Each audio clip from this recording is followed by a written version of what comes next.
Pas de dysfonctionnement au sein de la préfecture de police. Si l'assaillant a pu pénétrer le bâtiment avec un couteau de cuisine, c'est qu'il n'y a naturellement pas de fouille dans un lieu où les fonctionnaires peuvent être amenés à porter une arme. En ce qui concerne l'accès à la préfecture de police, quand on est policier, y compris pas affecté à la préfecture de police, quel que soit son grade, si on présente une carte de police à l'entrée aux gens qui sont en faction, ils vérifient que vous êtes bien policier. Et ensuite, vous passez un portique, un tourniquet qui fait qu'on rentre de façon filtrée. Il n'y a pas de fouille.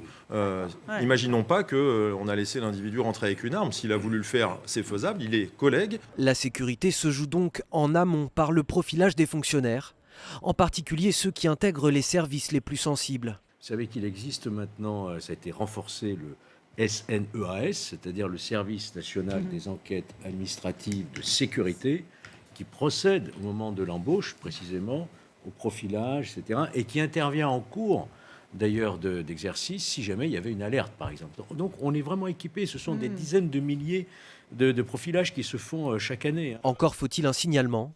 Selon le ministre de l'Intérieur, Christophe Castaner, l'homme n'avait jamais présenté de difficultés comportementales.